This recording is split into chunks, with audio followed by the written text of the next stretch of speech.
예수님께서 승천하셔서 하늘로 올려져 가신 다음에 사람들이 이제 예루살렘으로 돌아왔습니다.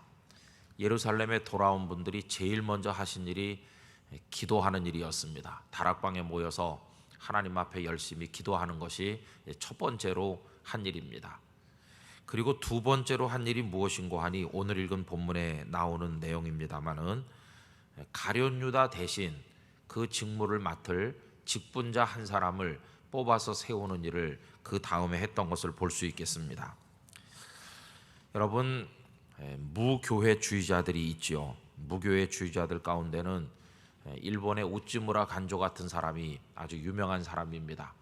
제가 요즘에 우찌무라 간조가 직접 쓴 자신의 회심에 관한 이야기를 읽고 있는 중에 있습니다만은, 이 우찌무라 간조는 교회 조직이나 어떤 제도가 없이 그냥 형제라고 불리는 몇몇 사람들끼리 둘러 앉아서 돌아가면서 말씀을 강론하기도 하고 또 같이 예배를 인도하기도 하면서 그런 교회를 꿈꾸었습니다.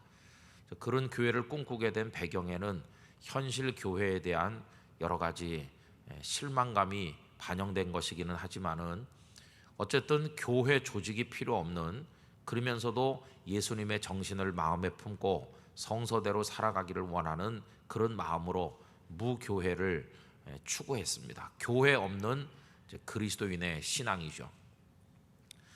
이런 우찌무라 간조의 영향을 많이 받은 사람 가운데 우리나라에는 옛날에 함석헌 선생이 있었고요, 또 김교신 같은 분도 있었습니다. 이분들도 성서조선이라는 잡지를 발행하면서 일제시대 때 교회 조직이 없는 그리스도인들의 공동체를 만들어 보려고 나름대로 노력을 많이 했었습니다.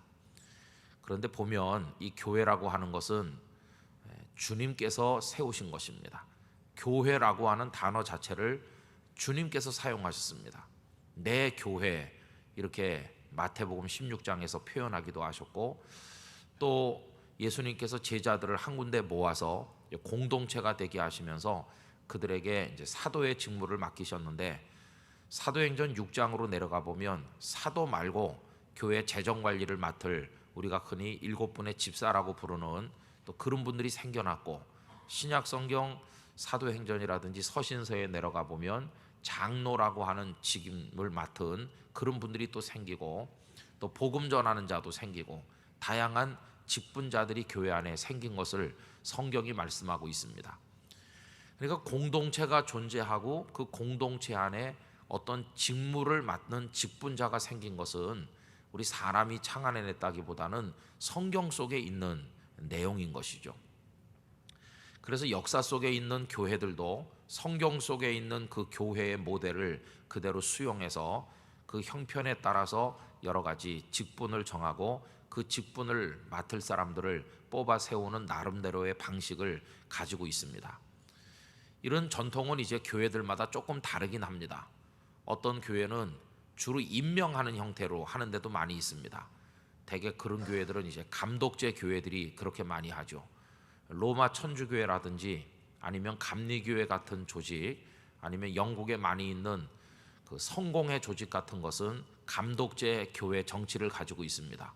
그러니까 그 전체를 관할하는 감독이란 이름의 직분자가 있어서 그 감독이 모든 것을 결정합니다. 예컨대 로마 천주교회는 교황이 있어가지고 그 교황이 모든 걸 다 명령하는 식으로 이루어져 가고 있습니다. 그래서 신부님들은 당신은 저쪽에 가서 사목 활동을 하시오. 그러면 이제 무조건 가는 것이죠. 당신은 공부에 재주가 있으니까 공부를 해서 학자가 되시오. 그러면 공부를 해서 또 학자가 돼야 됩니다. 물론 개인의 의견을 개진하기는 하겠습니다만은 일단 상부에서 결정되면 이제 그대로 하는 겁니다.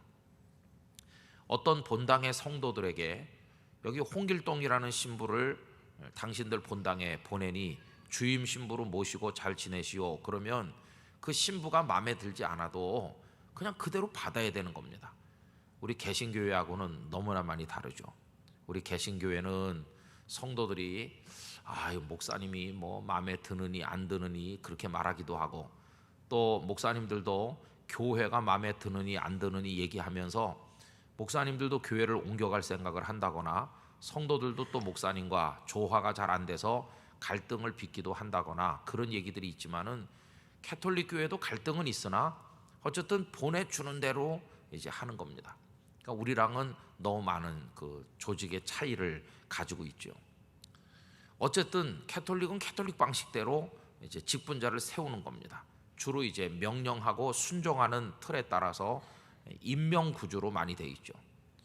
그러나 우리 개신교 중에서도 우리 장로교는 그렇지 않습니다.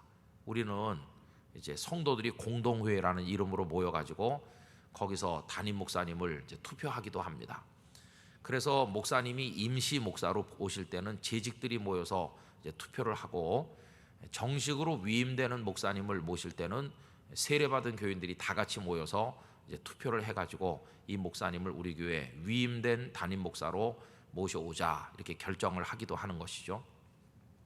근데 목사만 공동회에서 결정하는 것은 아닙니다. 장로, 안수집사, 권사라는 직분자를 세울 때도 이제 공동회에서 총회 헌법이 정한 규칙에 따라서 이제 투표를 해가지고 장로님은 3분의 1을 얻으신 분들 중에서 또 권사와 안수집사는 과반을 득표한 분들 중에서 이제 선택하죠. 나름대로 방식은 다르지만 공통점이 뭡니까? 거기 어떤 제도에 따라서 직무를 수행할 직분자를 세운다고 하는 공통점은 똑같이 있다는 겁니다.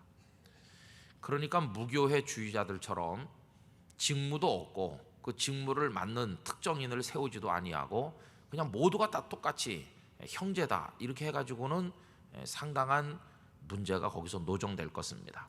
물론 편한 부분도 있기는 할 것입니다. 교회마다 보면 직분자를 세울 때 시험에 들기도 하지 않습니까?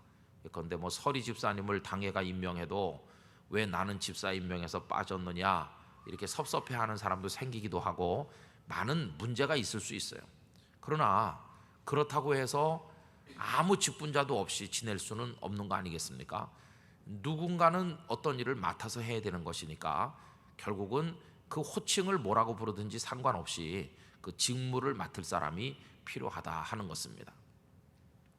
그리고 그 직무가 우리들에게는 어떻게 받아들여지고 있습니까? 그 직무를 우리 그리스도인들은 하나님께서 내게 맡겨주신 사명인 줄로 우리는 받아들이고 있습니다. 직무하고 사명하고를 거의 동일시하죠. 내가 땅끝교회 권사가 됐다 그러면 하나님께서 내게 권사의 사명을 맡기신 줄로 알고 그 사명을 감당하려고 노력합니다. 물론 직무하고 사명이 꼭 일치하는 건 아닙니다. 직무는 어떤 조직 안에서 특정한 역할에 국한된 개념이라면 사명은 그것보다도 훨씬 광범위하고 포괄적인 개념이라고 말하는 게 옳을 것입니다. 그러니까 사명이라고 말한다면 땅끝교회 권사, 장로, 집사, 목사의 직무 외에도 한 사람의 그리스도인으로서 감당해야 될 모든 총괄적인 걸 다 통틀어서 사명이라 그렇게 말할 수 있겠죠. 그래서 꼭 일치한다고는 볼 수 없지만 현실적으로는 우리 대부분의 성도들이 어떤 생각을 합니까? 내가 교회에서 받은 직무, 그게 바로 하나님께서 현재 내게 주신 사명이라고 생각하면서 그 사명을 감당하시죠. 교회 학교 교사는 하나님께서 내게 교사의 사명을 주셨다 이렇게 생각하면서 교사라는 직무를 감당하고 그에게 직분을 세웠는데 교사 이렇게 부르는 직분을 그에게 준 거 아니겠습니까? 어쨌든 이분들도 다락방에 돌아오셔서 첫째는 열심히 하나님의 약속하신 바 성령께서 임하시기를 기도하는 일을 했을 뿐만 아니라 또 한 가지는 가룟 유다 대신 그 직무를 맡을 사람을 뽑아 세우는 일을 했다는 것입니다. 그래서 오늘 본문 끄트머리에 가서 보면 가룟 유다 대신 그 자리에 서서 그 일을 감당하도록 선택된 사람이 누구입니까? 마띠아라고 하는 인물이 이제 그 자리에 세워졌습니다.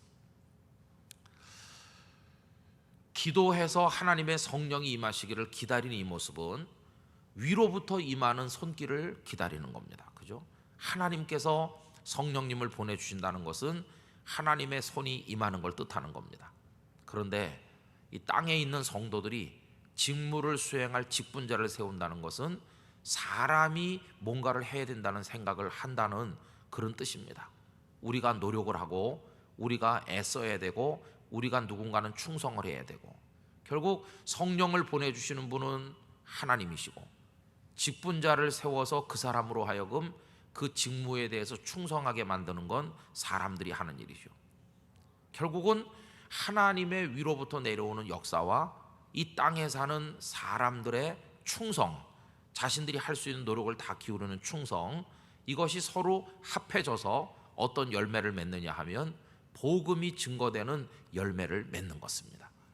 그러니까 우리가 교인들을 잘 조직하고 그 다음에 교회 법제를 아주 세련되게 만들어서 요소요소의 직무를 수행할 일꾼들을 잘 뽑아 세웠다 할지라도 위로부터 내려오시는 성령의 역사가 없어가지고는 우리는 실패할 것입니다.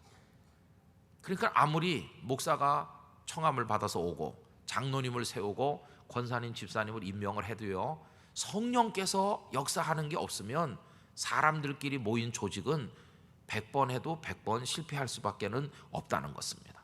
반드시 위에서 부어주시는 성령님의 역사가 필요한 줄로 믿습니다. 그런 의미에서 우리들은 하나님의 성령이 우리 가운데 임하시기를 간절히 원해야 되는 것입니다. 그래서 목사가 공부를 많이 하고 신학을 많이 알고 책을 많이 읽고 경험이 많아도 위에서 임하는 성령님의 역사가 없으면 그 사람은 안 되는 것입니다. 그럼 또 거꾸로 뒤집어 말하면 하나님의 성령께서 우리에게 역사하시지만 이 땅에 있는 하나님의 백성들이 직무를 맡을 사람도 정하지도 않고 아무도 그 직무를 맡으려고 하지도 않고 아무도 그 일을 하려고 하지도 않고 나 몰라라 하고 앉아 있으면 그것도 아무 일도 안 될 것입니다. 하나님께서 우리들에게 맡겨주신 사명이 뭔지를 똑바로 인식을 하고 그 일을 효과적으로 수행하기 위해서 필요한 사람들을 필요한 달란트에 따라서 적재적소에 세울 수 있고 자기 자신도 그 중에 한 사람으로 서서 봉사를 하고 섬길 때 위에서 부어주시는 성령님의 역사하심과 밑으로부터 우리가 하나님 앞에 올려드리는 헌신의 노력과 기쁨의 충성과 흘리는 땀방울들이 다 모아져서 복음의 열매를 맺는 그런 역사가 이루어지게 된다는 것입니다. 그래서 여러분, 우리 편에서 보면 우리가 직분을 받은 사람으로서 충성해야 될 줄로 믿습니다. 하나님 편에서 보면 당신의 능력과 은혜를 성령의 역사를 통해 우리들에게 보내주시는 것이죠. 그래서 하늘과 땅이 만나듯이 하나님과 우리 인생들이 이렇게 연결돼서 우리는 하나님의 능력을 힘입고 하나님의 나라를 위해서 복음을 위해서 역사하게 된다고 하는 것을 깨닫게 됩니다. 그래서 그 예수님 승천하신 이후에 다락방에 돌아온 성도들께서 하셨던 이 두 가지, 하나님의 성령을 기다린다는 것과 그래서 기도하는 것과 또 그 일을 감당할 사람을 세운다고 하는 이 두 가지는 대단히 중요한 기본 구조를 이루고 있는 것을 볼 수 있습니다. 그래서 우리 땅끝 교회도 건강한 교회로서 사명을 제대로 감당하려면 마띠아 같은 일꾼들이 많이 세워져야 되는 것이죠. 그래서 저는 늘 기도합니다. 우리 교회 안에서 성장하든지 어땠든지 하나님께서 필요한 일꾼들이 많이 세워지게 하여 주시옵소서. 주님을 위해 일할 사람이 없어서 아무 일도 못하게 되는 가슴 아픈 일이 없도록 자원하기도 하고 하나님이 세우시기도 하는 일꾼들이 많아져서, 그래서 하나님의 교회 요소요소에 필요한 사람들이 세워지게 하여 주시옵소서, 이런 기도를 늘 드리곤 합니다. 그러면서 그들 모두에게 필요한 게 뭐겠습니까? 하늘의 문이 열리고 하나님의 성령이 우리 가운데 강하게 역사하시는, 그래서 각자를 하나님께서 능력을 주시고 달란트를 주시고 하나님의 역사를 통해 강하게 만드셔서 붙들어 주시는 그런 은혜가 우리에게 있어야 되는 것이죠. 그래서 여러분, 우리 사람이 해야 될 노력도 열심히 해야 되고 충성하려고 애도 쓰고, 그리고 게으름 피우지 않고 우리가 할 수 있는 모든 노력을 경주하면서 하나님의 성령께서 우리 가운데 임하시기를 기다리는 엎드리는 기도가 우리에게 있어야 된다는 걸 알 수 있습니다. 그래서 우리가 땀 흘릴 때 하나님께서 성령을 통해 도와주시면 우리는 강하고 능력 있는 하나님의 사람으로 승리하게 될 줄로 믿습니다. 우리 교회 모든 성도들, 오늘 저녁 이 예배에 오신 여러분 모두가 하나님 앞에서 다 직분자이십니다. 그것을 내가 인정하든 인정하지 않든 하나님께서는 부르시는 그 순간 그 사람에게 직무를 맡기시고 사명을 맡기시는 것입니다. 모든 그리스도인은 전원 다 사명자입니다. 그리스도인이긴 한데 사명은 맡지 않은 사람은 없습니다. 모든 그리스도인은 다 사명자입니다.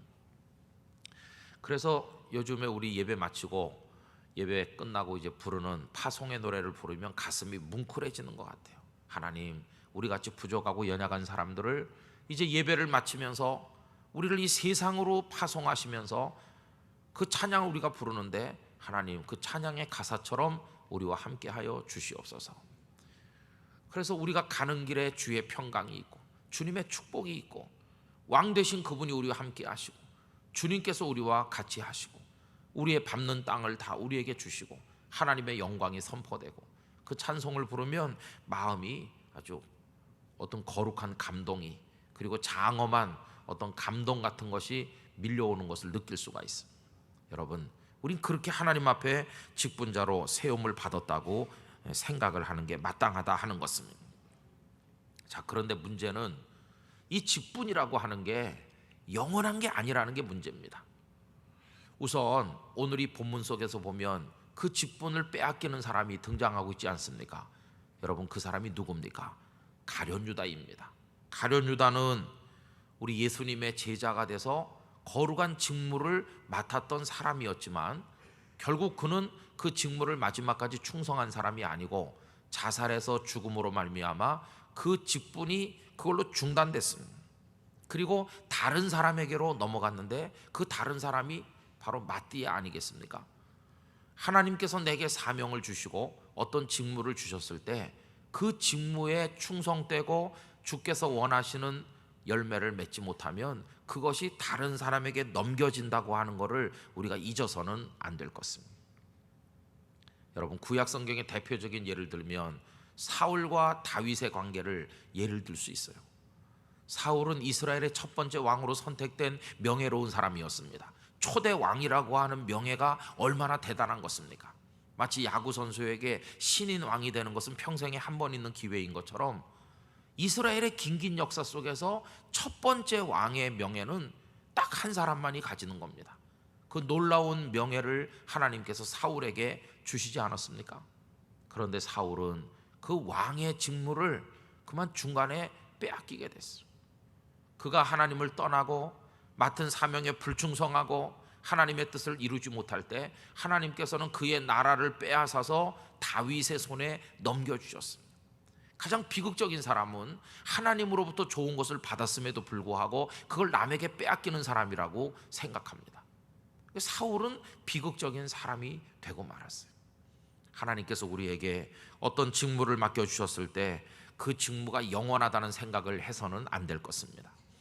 여러분들에게 하나님께서 어떤 사명을 주셨다고 인식한다면 충성을 다하시길 바랍니다. 하나님의 나라에 부름받아 가는 그 마지막 순간까지 절대로 그 직분을 빼앗겨서는 안 됩니다. 하나님께서 신임할 만하고 사랑하여 맡길 만한 사람으로 그 직무에 충성을 다하도록 노력하고 또 노력해야만 될 것입니다. 명예롭기는 아버지가 교회 안에서 혹은 교회 바깥에서 신실한 집사님으로 한 사람의 그리스도인으로 충성을 다하면서 살다가 하나님 앞에 가셨다면 그 아들이 또 그 사명을 물려받아 아버지 이상으로 그 직무를 감당하고 또 충성하며 살아가는 그 모습이 그게 아름다운 것입니다. 어떤 집안은 아버지 때까지는 잘했는데 아버지 세상 떠나시면서 그게 중단되는 집안도 있지 않습니까? 그래서 그 자녀들에게로 직무가 넘어가질 못하고 끝나요. 이것도 참 마음 아픈 것이고, 한 사람의 당대에 있어서 중간에 직무를 뺏기게 되는 것도 하나님 앞에서 너무나 부끄러운 일이죠. 주님, 저에게 사명을 맡기셨으니 제가 끝까지 이 사명에 충성하겠습니다. 이 명예로운 직무를 결단코 다른 사람에게 내가 뺏기지 않겠습니다. 달란트 비유에서 보면 한 달란트 받은 사람이 땅속에 파묻어 놓으니까 악하고 게으르다고 책망하면서 그 주인이 그 달란트를 어떻게 합니까? 달란트를 빼앗아서 다른 사람한테 주잖아요. 이게 직무를 뺏기는 겁니다. 이 사람은 쫓겨나서 바깥 어두운 데서 슬피 울며 이를 갈게 될 거라고 말씀하지 않았습니까? 여러분, 그 직무의 내용이 무엇이든지 간에 하나님께서 나에게 맡겼다고 깨닫는 바가 있다면 그것에 충성을 다하고 하나님이 쓰신 바 되는 아름다운 사람들이 다 되시기를 진심으로 기원합니다. 그래서 하나님께서 우리 각자에게 다양한 이제 직무를 맡겨서 다양한 이름의 직분으로 우리를 이제 부르십니다. 그럼 그 직분의 목적이 도대체 무엇일까 하는 것입니다. 오늘 본문은 그것을 두 가지로 언급하고 있습니다. 그 첫째는요, 예수께서 부활하셨다는 사실을 증언하는 책임이 있다 하는 것을 알 수가 있어요. 예수께서 부활하셨다는 걸 증언할 사명, 22절 말씀을 보십시오. 중간에 보면 예수께서 부활하심을 증언할 사람이 되게 하여야 하리라. 우리에게 직분을 주시는 첫째 목적은 예수님의 부활을 증거하는 거고, 그 다음에 두 번째는 뭐냐 하면은 25절에 보면 뭐라고 표현했느냐 하면 봉사와 및 사도의 직무를 대신할 자, 이렇게 표현했어요. 봉사와 및 사도의 직무를 대신할 자. 그럼 여러분, 요 하나는요 그 직분의 내용을 뜻하는 것이고, 두 번째 것은 그 직분의 방식을 뜻하는 겁니다. 하나님께서 저를 목사로, 여러분들은 장로님, 권사님, 집사님 이렇게 다 불러 세우셨잖아요. 그러면 우리가 받은 그 직분의 내용이, 이름은 다 다르지만 그 내용은 다 똑같다는 것입니다. 우리가 받은 직분의 내용이 뭡니까? 예수님의 부활을 증언하는 겁니다. 다시 말하면 예수님께서 우리를 위해 십자가를 지시고 죽으셨고 사흘 만에 생명의 능력으로 부활하셔서 우리의 영원한 구주가 되셨다고 하는 이 생명의 복음을 세상에 널리 증언할 사명, 그게 우리 모두가 똑같이 받은 그 직분의 내용이라는 것입니다. 그럼 여러분, 목사는 예수님의 십자가 부활을 얘기하고 집사님은 말하지 않아도 좋으냐? 그게 아닙니다. 집사님이 어떤 봉사를 하든지, 목사가 뭘 하든지, 장로님께서 뭘 하시든지 맡은 역할은 다 다른 것 같이 보이지만 그 내용은 다 똑같아요. 하나님께서 우리를 세우신 찬양되면 찬양대, 교사면 교사, 주차 관리 뭐 등등이 겉으로 보이는 양상은 다르지만 그게 다 초점이 어디에 모아져야 되겠습니까? 예수님의 복음을 증언하는 데 초점이 모아지는 것이. 그래서 여러분, 우리는 다 똑같습니다. 목사는 설교하고 뭐 교회를 목회하고, 나는 집사니까 목사가 하는 거랑 다르다. 물론 다르죠. 그렇지만 목적은 다 똑같은 것이. 왜 나를 목사로 세우셨냐? 예수님의 부활의 복음을 증거케 하기 위해서. 왜 나를 집사가 되게 하셨냐? 예수님의 부활을 증거케 하기 위해서. 할렐루야. 우린 다 똑같아요. 그 내용을 위해서 우리를 직분자로 세우셨다는 걸 잊어서는 안 됩니다. 그리고 방식은 뭐냐? 예수님의 부활의 복음을 증거하는 것이 그 직분의 내용이라면 방식은 뭐냐 하면 그 25절에 나오는 봉사와 및 사도의 직무, 이게 이제 방식인 것이. 이 직분을 감당하는 방식 중에 첫 번째가 봉사입니다. 봉사. 여러분, 여기 봉사라고 번역된 헬라어 단어는 디아코니아인데, 간단하게 말하면 낮은 자리에서 높여주고 섬겨준다, 그렇게 번역할 수 있어요.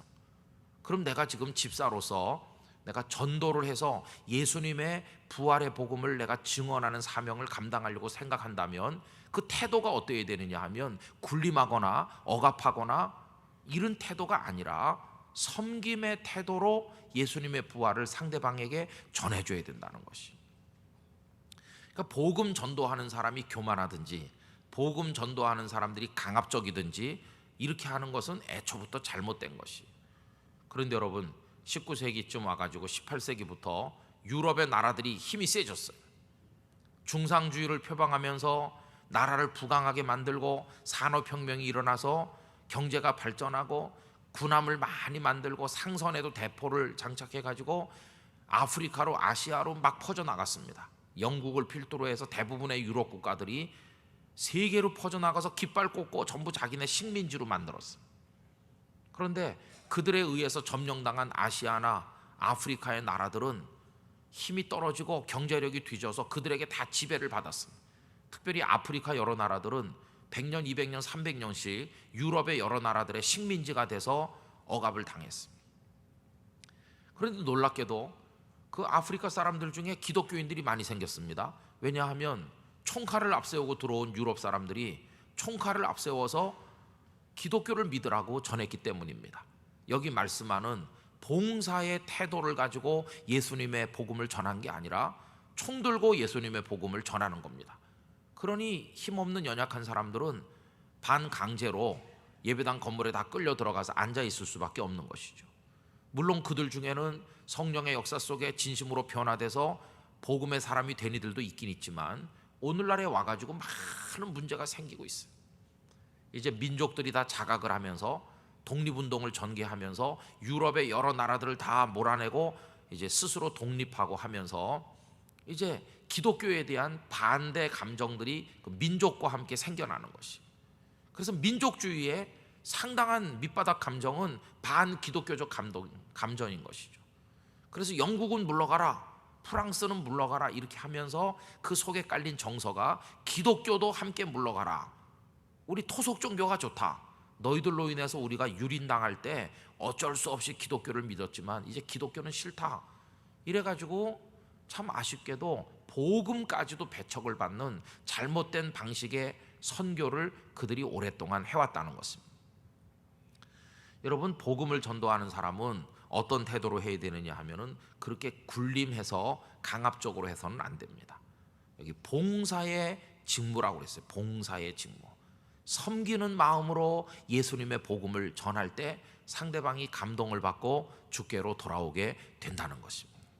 그 다음에 두 번째 태도는 뭐라고 그랬습니까? 사도의 직무다 그렇게 말했죠. 그 25절에 봉사와 및 사도의 직무 이렇게 번역했는데 이 직무라는 단어가요 그 두 단어에 다 걸립니다. 그 앞에 봉사에도 걸리고 사도에도 걸려요.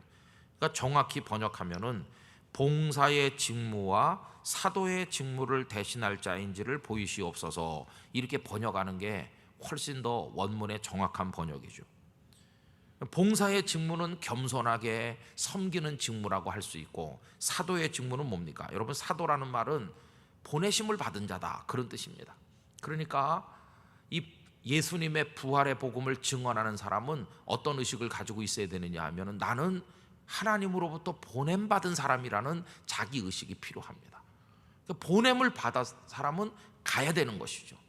주께서 홍길동 너는 저기 가서 전해라. 그럼 그 사람이 보냄을 받은 자가 되는 거 아닙니까? 그리고 보냄을 받은 자는 어떤 생각을 해야 되겠습니까? 그분이 나를 보냈으니까 나는 저기로 간다 이런 생각을 가지는 거죠.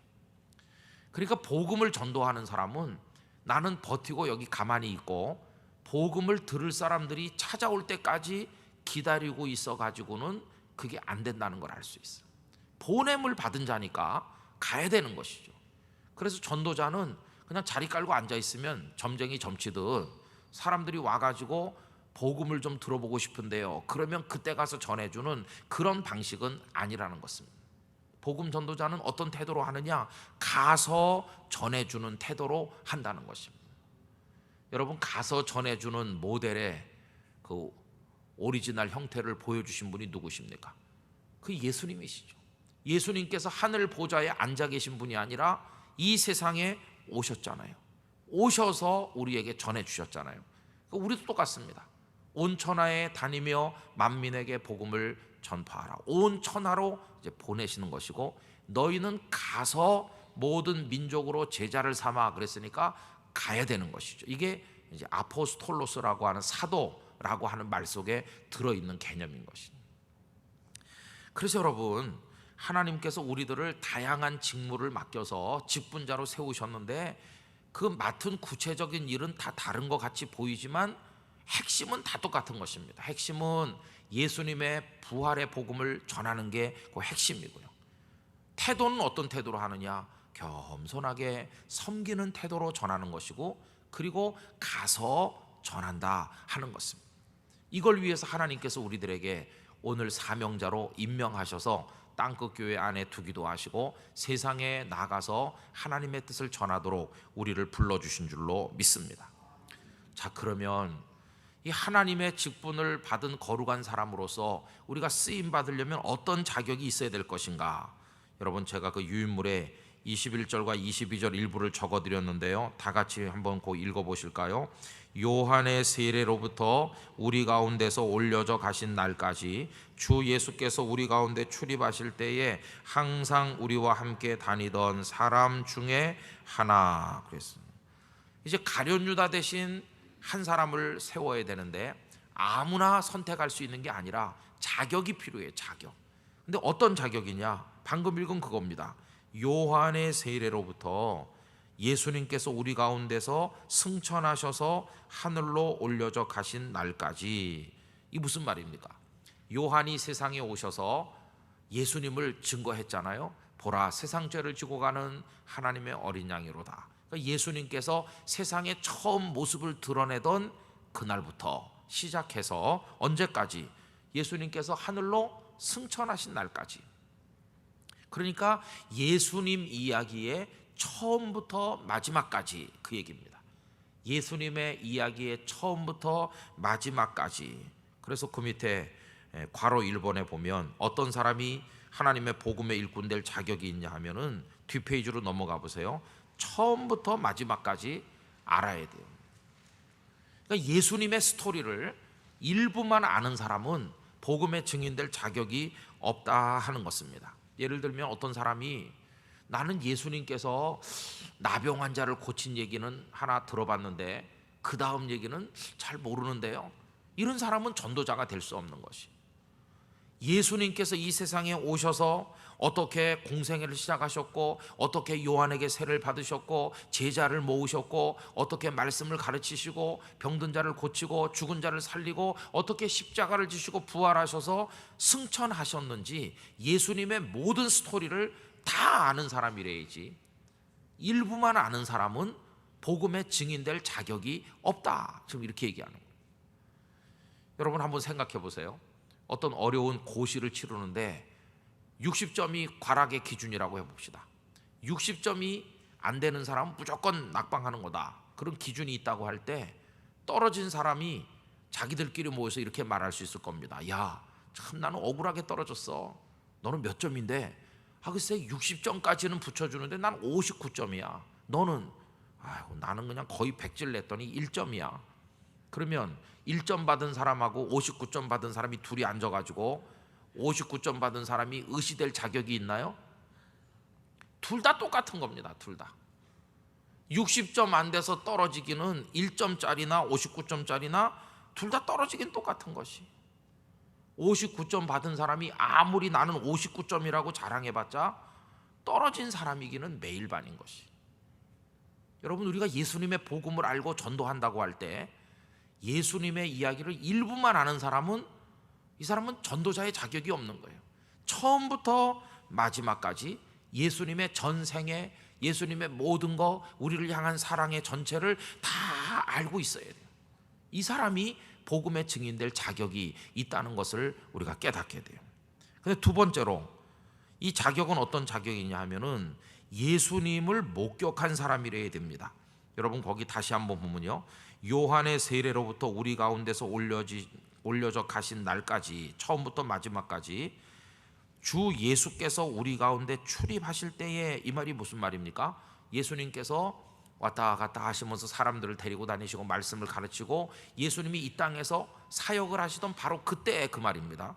바로 그때 그 예수님을 본 사람이어야 되는 것이. 다른 말로 말하면 예수님의 목격자만이 예수님의 말씀을 들은 사람, 예수님이 행하시는 일을 본 사람, 예수님을 경험해 본 사람만이 예수님의 이야기를 전할 수 있지 그렇지 않은 사람은 자격이 없다. 그런 얘기입니다. 여러분 이건 대단히 심각한 얘기입니다. 오늘 이제 목사님, 장로님, 권사님들이 많은데 우리가 이 자격을 갖췄느냐 이렇게 물어보면 아마 이렇게 생각하실 거예요. 아니 우리가 다 지금 예수님이 세상 떠나시고 부활 승천하신 이후에 2000년이나 지난 다음에 여기 살고 있는데 우리 중에 예수님을 눈으로 본 사람이 어디 있습니까? 이렇게 여러분들이 생각하실 겁니다. 그러나 이 말씀에 숨겨져 있는 뜻은 이 육신의 눈으로 보지는 않았지만 마치 내가 거기 있었던 것처럼 내 눈으로 예수님을 직접 보고 이 귀로 직접 들은 것처럼 예수님을 체험한 사람이래야만 복음의 증인될 자격이 있는 것이. 그냥 얻어들은 사람, 예수님이 그런 분이라던데 이렇게 얻어들은 사람은 증인의 자격이 없어요. 그러니까 설교하는 목사가 예수님에 관해서 정보를 많이 알고 있고 뭐 고고학적 자료니 뭐니 다 동원해가지고 아무리 자세하게 설명을 해도 그 설교하는 사람이 예수님의 사랑을 경험해 본 적이 없다면, 예수님의 십자가 공로로 죄 씻음 받은 감동이 없고 오늘 내가 죽어도 예수님의 공로로 영원한 천국에 갈 거라는 확신이 없는 사람이라면 그 사람은 예수님의 복음을 증언할 자격이 없다는 것이. 저는 우리 땅끝교회 성도들이 예수님 이야기를 잘할 수 있게 되길 바랍니다. 잘한다는 것은 유창하게 한다는 뜻이 아니라 내가 받은 그 은혜를 기초로 이야기할 수 있게 되길 바랍니다. 내가요, 예수님 알아요. 저 예수님 잘 알고 있어요. 언제 어떻게 봐서 아느냐?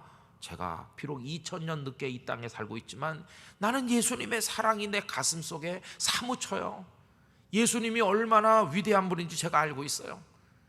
저는 예수님을 그때 거기서 보진 않았지만 오늘 여기 내 인생 속에 다가오신 주님을 나는 알고 있습니다. 나는 주님 안에서 구원받았고 기쁨으로 오늘 주님을 찬송하며 살고 있습니다. 그렇게 말하는 사람은 예수님의 영적인 목격자가 된다는 것입니다. 그런 사람이 복음의 증인될 자격이 있다 하는 것입니다. 그래서 여러분, 신앙은 체험이 핵심인 것입니다. 체험 신앙이 너무너무 중요해요. 하나님의 말씀에 의해서 찔림받은 체험이 필요합니다. 구원받은 감격이 필요합니다. 그리고 하나님과 더불어 동행하는 이 능력 있는 삶의 체험이 반드시 필요합니다. 그래서 하나님의 현존하심과 나를 둘러싸시고 임재하셔서 인도해 가시는 그 은혜의 손길을 경험해 본 사람이래야만 그 은혜를 간증할 수 있는 것이지, 그냥 책에서 읽은 사람, 어디서 들은 사람 가지고는 안 되는 것이. 살아있는 신앙과 죽은 신앙의 차이는 바로 거기 있는 거 아니겠습니까? 여러분, 주님을 영적으로 깊이 체험하시기를 기원합니다. 오늘도 성령께서 각자의 마음속에 역사하셔서 주님을 체험하게 만들어 주시는 거예요. 그렇죠? 그게 이제 자격 중에 아주 중요한 자격이고요. 그 다음에 세 번째 자격이 뭐냐 하면은 함께 하던 사람이어야 된다 하는 것입니다. 거기 다시 올라가서 그 자격을 보시면 항상 우리와 함께 다니던 사람 중에 하나, 그렇게 말했어요. 함께 다니던 사람이래야 된대요. 베드로, 야고보, 요한과 함께 다니던 사람. 그럼 그 당시 예수님이 불러 세운 사람은 12명인데 12명 외에도 예수님을 지근거리에서 따라다닌 사람들이 많이 있었다는 걸 알 수 있어요. 예를 들면 70명 제자를 보낸 일도 성경에 있지 않습니까? 그 12명 있는 외에도 또 다른 제자들도 있었다는 걸 알 수 있어요. 12사도처럼 늘 가까이 하진 않았지만 그래도 예수님 주변에서 늘 있던 사람들이 제법 많이 있었다는 걸 알 수 있잖아요. 그러니까 12사도는 아니지만 예수님을 보고 예수님의 말씀을 듣고 예수님의 공동체 속에 들어서 왔다 갔다 하던 사람들이 있는데 그들 중에서 한 사람, 이렇게 지금 얘기하는 겁니다. 그러니까 예수님을 본 적도 없고 알지도 못하는, 출신이 아무리 훌륭하고 공부를 많이 했고 빼어났어도 그런 사람은 자격이 안 되는 거죠.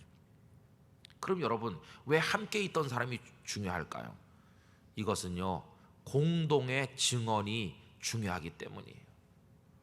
증언, 그러면 공동체의 증언이 중요합니다. WCC에서는 이것을 공동의 증언이라 이렇게 표현해요. 예를 들면 베드로, 요한, 야고보, 안드레 다 같이 다녔잖아요. 그럼 다른 사도들은 옆에 다 서 있고 베드로가 대표로 나가서 설교를 하는 거예요. 여기 예루살렘에 오신 순례자 여러분, 우리가 예수님의 죽으심과 부활의 증인으로 이 자리에 섰습니다. 그리고 베드로가 설교하면 옆에 있는 사람들이 고개를 끄덕끄덕 하는 거예요. 말은 베드로가 대표로 하신다고 해도 옆에 있는 사도들이 고개를 끄덕끄덕 하면서 이게 베드로 혼자의 얘기가 아니라 여기 서 있는 모두가 공동으로 선포하는 말씀이라는 뜻이에요. 그런데 베드로가 갑자기 실제로 있지도 않았던 얘기를 거기서 말씀한다면 옆에 있는 다른 사도들이 즉각 제지하겠죠. 언제 예수님이 그런 말씀을 하셨냐? 언제 예수님이 그런 행동을 하셨냐? 그러면서 다른 사람들이 나와서 즉각적으로 정정할 것입니다. 방금 이분이 얘기한 것은 착각입니다. 예수님은 그런 말씀 한 적이 없습니다. 공동의 증언이 왜 중요하냐 하면 격려가 되기도 하고 견제가 되기도 하기 때문이에요. 격려가 된다는 것은 어떤 분이 선포할 때 나머지 사람들이 그래, 저 말씀이 맞아, 그게 맞아, 저게 진리야 하고 수긍해주고 박수를 보내주면 혼자 증언하는 것보다 그 증언이 힘이 있어지는 거예요. 땅끝 교회에서 설교되는 예수님의 십자가 복음, 부활의 복음, 저희 제2영도교회에서도 똑같이 선포하고 제3영도교회에서도 똑같이 선포할 거 아닙니까? 우리가 서로 지금 따로 모이지만 우린 공동의 증언을 이 세상을 향해서 하고 있는 것이죠. 이단 같으면 뭐 교주 자랑을 하겠지만 정상적인 교회라면 설교하는 방식이나 패턴은 좀 다를지 몰라도 똑같이 예수님은 우리의 구주 되심을 선포하는 거니까 공동의 증언을 하고 있는 것이.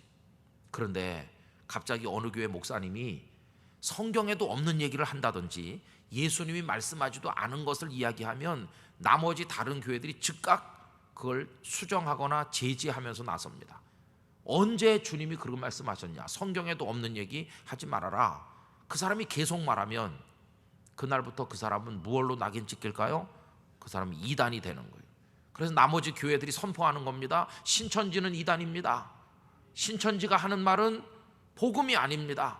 이렇게 하면 공동의 증언에서 그 사람 탈락하는 것이. 이 공동의 증언이 이루어지기 위한 조건이 뭐냐 하면 함께 다니던 사람이라야 되는 거예요. 예수님께서 말씀하실 때 베드로 혼자 들었다고 그러면 믿을 수가 없잖아요. 예수님 말씀하지도 않았는데도 베드로가 예수님 말씀하신 것처럼 위장할 수도 있잖아요. 그러나 12명이 다 같이 들었다, 100명이 같이 들었다 그러면 그 증언의 신빙성이 훨씬 높아지는 거죠. 지금 전 세계에 흩어져 있는 하나님의 교회는 이 지구촌 모든 인류를 향해서 예수님만이 유일한 구주 되심을 공동으로 증언하고 있는 중인 것입니다. 서울에 있는 교회도 그걸 증언하고 부산 영도에 있는 교회들도 그걸 증언하고 피부 색깔이 어떻든 사는 방식이 어떻든 전 세계 주님의 교회들이 공동으로 하나님과 예수 그리스도와 성령 삼위일체 하나님과 우리를 향한 사랑과 구원의 역사를 증언하고 있는 중인 것이죠. 우리도 그 중에 한 사람으로 오늘 참여해서 그 증언을 하면서 이 세상을 살아가고 있다는 걸 알 수 있어요. 우리가 공동으로 증언해야 될 그 복음 내용의 엑기스들이 무엇입니까? 삼위일체 하나님에 관한 거, 하나님의 사랑, 그리고 예수 그리스도의 십자가 부활의 복음, 그걸 믿는 사람이 얻는 영원한 생명, 그 영원한 생명의 나라인 하나님의 나라가 천국이 준비되어 우리에게 있다고 하는 사실, 우린 이제 사탄의 자식이 아니고 하나님의 자녀가 됐다고 하는 것, 성령께서 이 땅에서 우리 믿음을 인도하시고 천국에 도착할 때까지 우리 인도해 가시고 우리에게는 복음을 증언할 사명이 주어져서 그런 성도들이 모여 여기 거룩한 주님의 몸 된 교회가 있고 이 교회는 세상에 소금과 빛이 되어야 된다고 하는 이런 내용들이 전 세계 교회가 똑같이 증언하는 공동의 증언이 되는 것입니다. 그래서 여러분, 누가 직무를 맡을 자격이 있느냐? 함께 다니던 사람이래야 되는 거예요. 함께. 그래서 여러분, 신앙생활은요 공동체성이 중요한 것입니다. 독불장군이 돼서 골방에서 나 혼자 기도해야지, 골방에서 혼자 기도하다가 어떤 목사님의 농담을 빌리면 골로 가는 수가 있거든요. 골방에서 혼자 기도하다 뭐 자꾸 보고 그러면 큰일 납니다. 신앙생활은요 아무것도 안 보는 사람이 안전합니다. 아무것도 못 보는 사람이 오히려 안전해요. 당신은 본 것도 없는데 어떻게 믿느냐? 그래서 나도 모르겠어요. 나는 뭐 본 것도 없고 들은 것도 없는데 예배 와서 앉아 있으니까 하나님이 내 아버지이신 것을 알게 됐어요. 할렐루야. 그게 축복받은 믿음이에요. 자꾸 보고 뭐 들은 사람은요 이상한 소리 합니다. 성경에 없는 얘기를 자꾸 해요. 그래가지고 예전에 시한부 종말론 내가 보고 들었는데 예수님이 1998년 10월 28일 뭐 밤에 오신다고, 그런 거 성경에도 없고 어느 교회도 증언하지 않는 자기 혼자 하는 얘기죠. 그러니까 그런 게 잘못된 것이. 100년 전, 500년 전, 1000년 전, 2000년 전 우리 선배들이 믿었고 지금 나도 믿고 이 교회도 저 교회도 이 땅에 하나님의 교회들이 다 같이 믿고 있는 그 증언의 내용을 나도 믿고 나도 전할 때 그게 하나님의 교회가 건강한 교회가 되는 것이. 뭐 획기적이고 특별한 거 너무 그런 거 좋아하시지 마시기 바랍니다. 우리가 늘 읽는 하나님의 말씀, 늘 듣는 이 복음, 우리가 공동으로 듣고 공동으로 확인하고 공동으로 믿고 공동으로 증언하는 이 내용, 이것이 바로 진리인 줄로 믿습니다. 그것이 우리를 영원한 천국으로 인도해 가시는 거예요. 그러니까 제대로 훈련이 되면요, 제가 나와서 예수님을 얘기하나, 우리 장로님들이 예수님을 말씀하시나, 누가 나와서 예수님을 얘기해도 그 내용이 똑같아야 되는 것이. 그 이상하다, 김 목사가 하는 예수님 얘기랑 어떤 장로님이 하는 예수님 얘기가 전혀 다르던데, 그러면 제가 잘못됐거나 그 장로님이 이상하거나 둘 중에 뭔가 잘못된 것이. 우린 똑같이 동일한 한 분 예수님을 얘기하고 동일한 한 분 하나님을 증언하는 게 아닙니까? 그래서 여러분, 여기 지금 그 자격이라고 하는 거예요. 이건 너무너무 중요한 겁니다. 예수님의 이야기 처음부터 마지막까지를 알아야 된다는 거, 그 다음에 그 체험자가 돼야 된다고 하는 거, 그리고 함께 공동으로 참여해서 증언할 수 있어야 된다고 하는 거, 이게 중요한 거죠. 근데 여러분, 여기 가룟 유다는 얼마나 가슴 아픕니까? 가룟 유다는 본래는 12사람 중에 한 명이었어요. 그래서 17절 말씀에 보면 본래 어떤 사람이었나요? 우리 수 가운데 참여하여 이 직무의 한 부분을 맡았던 자였다. 12명 중에 한 명으로 참여했던, 그래서 직무의 한 부분을 맡았던 자였었는데, 결과가 어떻게 됐습니까? 16절에 있는 대로 예수님을 잡으려고 하는 사람을 길잡이 노릇해서 겟세마네 동산에서 예수님을 넘겨주는 그런 역할을, 악역을 그가 감당하게 됐다고 하는 겁니다. 그 결과가 뭐였습니까? 비참하게 죽은 거예요. 비참하게. 그래서 입에 담기 민망할 정도로 그가 죽어서, 그래서 그가 대제사장들에게 예수님을 넘겨주는 대가로 은 30을 받았는데, 그가 그렇게 처참하게 죽고 나니까 그것으로 땅을 사가지고, 그래가지고 이제 길에서 죽은 사람들, 그런 사람들의 무덤을 삼았다. 그래서 그 아겔다마, 피바치라고 한다, 그런 얘기가 나오죠. 그럼 여러분, 이 유다는 다른 제자들과 시작은 같이 했는데 끄트머리가 완전히 잘못된 거죠. 그가 모르는 게 무엇일까요? 마태복음 27장 3절을 보면 이 가룟 유다가 언제 죽었는지를 말씀하고 있습니다. 제가 한번 읽어보겠습니다.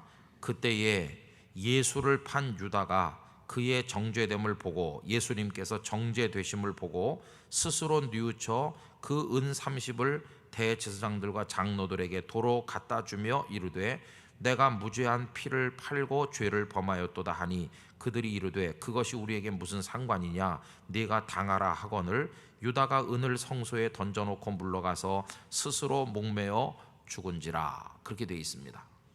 여러분, 가룟 유다가 언제 죽었느냐 하면 예수님께서 십자가에 달리시는 걸 보고 죽은 게 아닙니다. 가룟 유다는 예수님을 팔아 넘겼어요.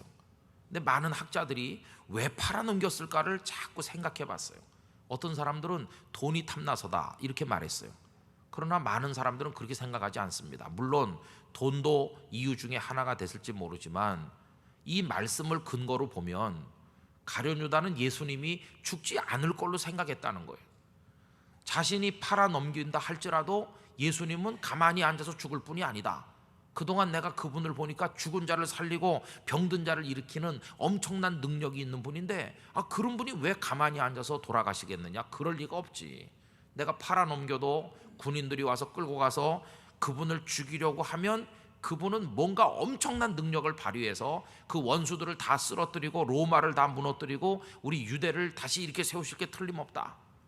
그런 기대를 했다는 것이. 그런데 그의 기대와는 정반대로 예수님은 너무너무 무기력하게 때리면 맞고 침뱉음 당하시고 끌려다니시면서 결국은 십자가형을 언도받는 것을 보시고는, 내 기대대로 되지 않았구나. 그래서 예수님이 정죄 당하면서 가만히 계시지 않고 뭔가를 하실 줄로 알았는데, 털 깎는 자 앞에 잠잠한 어린 양처럼 가만히 당하시는 그 모습을 보면서 뭔가 잘못됐다는 걸 깨닫고는 그분이 돌아가시는 거 보기 전에 내가 먼저 죽어야 되겠다, 이렇게 생각했다는 것이.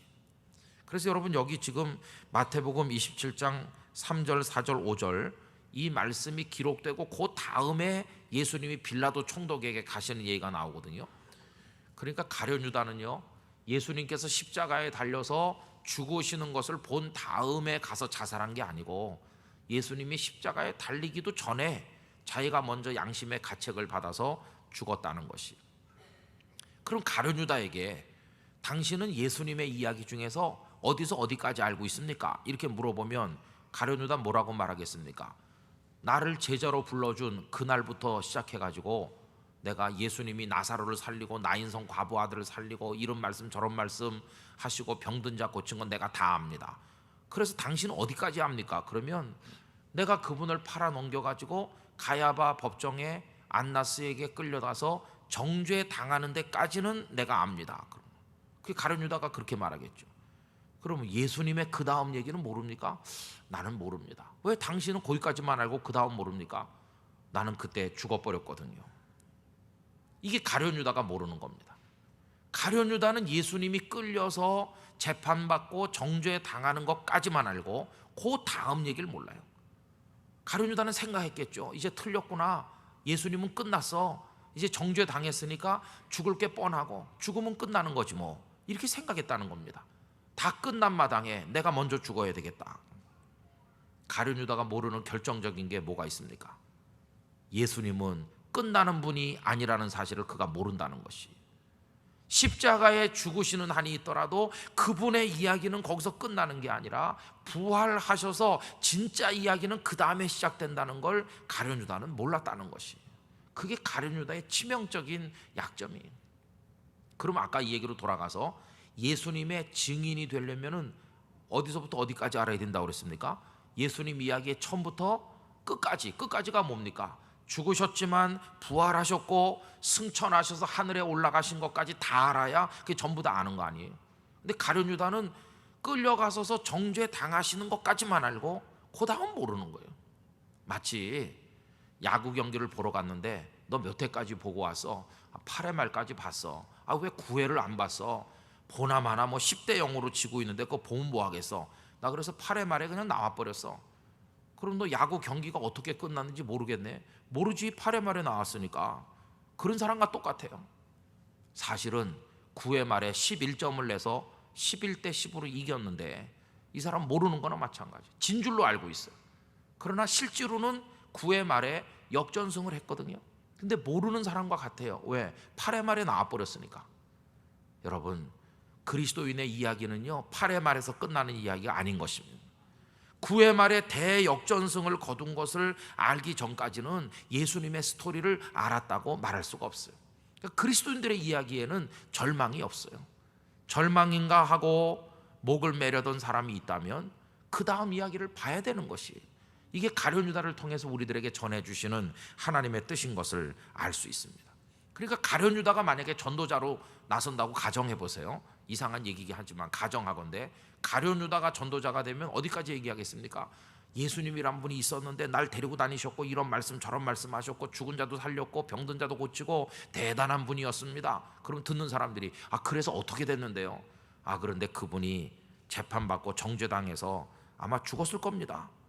이렇게 말하면 그게 무슨 증언이 되겠어요? 이 세상을 뒤집을 수 있고 절망하는 사람에게 소망을 줄 수 있고 정말 생명을 줄 수 있는 복음의 증언이 되려면, 그런데 그분은 부활하셔서 승천하셨습니다. 우리의 구주가 되셨습니다. 거기까지 증언을 해야 이게 증언이 되는 거지. 아마 죽었을걸요. 이렇게 말하고 끝나는 증언은 그건 증언이 아닌 것이. 결국 우리가 오늘날 복음의 증인으로 승리하려면 우리가 뭘 알아야 되겠습니까? 주님의 부활의 능력과 영원한 생명을 알아야 되는 것이. 그걸 모르는 사람은 십자가의 증인이 아닌 것이, 직분자가 될 자격이 없어요. 아무리 목사가 되고 장로, 권사, 집사가 돼도 부활과 영원한 생명을 모르는 사람은 제대로 된 직분자가 아닌 것이. 두려운 건 이겁니다. 오늘 말씀의 결론이 이 땅에 많은 주의 종들이 있긴 있지만 9회 말의 이야기를 정말 체험한 증인들인가? 아니면 8회 말까지만 알고 나가서 설교도 하고 증거도 하는가? 오늘 우리의 복음 증거가 왜 이렇게 힘이 없고 무기력해졌을까? 내 삶 속에서 주님의 능력을 경험해 본 적이 없으니까 주님이 그냥 돌아가셨을 거라고 생각하는 사람처럼 힘이 다 빠진 모습으로 아마 돌아가셨을걸요. 우린 이렇게 하고 있는 게 아닌가? 그러니까 사실은 부활하신 예수님의 복음이 무기력한 복음이 돼가지고 세상 사람들을 변화시키지 못하는 게 아닌가, 이런 반성을 하게 된다는 것입니다. 성도 여러분, 우리 땅끝교회 성도들은 끝까지 알아야 됩니다. 끝까지 체험하시기를 원합니다. 예수님의 승리를 체험하시기 바랍니다. 그래야 우리가 진짜 증인이 되는 것이. 상대방이 그래서 돌아가셨습니까? 이렇게 물으면 돌아가셨죠. 그런데 그 사람이 떠나려고 할 때 돌아가셨으면 이제 좀 가겠습니다. 아니요. 그 다음 얘기가 있어요. 그 다음 얘기가 뭡니까? 그분은 놀랍게 승리하셨습니다. 그걸 이야기할 수 있을 때 우리는 복음의 증인이 되는 것이. 여러분, 절망의 이야기는 너도 나도 경험할 수 있지만 절망을 디디고 일어나게 하시는 희망과 승리의 이야기는 믿음의 사람만 경험하는 것입니다. 우리 땅끝교회 성도들이 그런 분들이 되시기를 주님의 이름으로 기원하는 것입니다.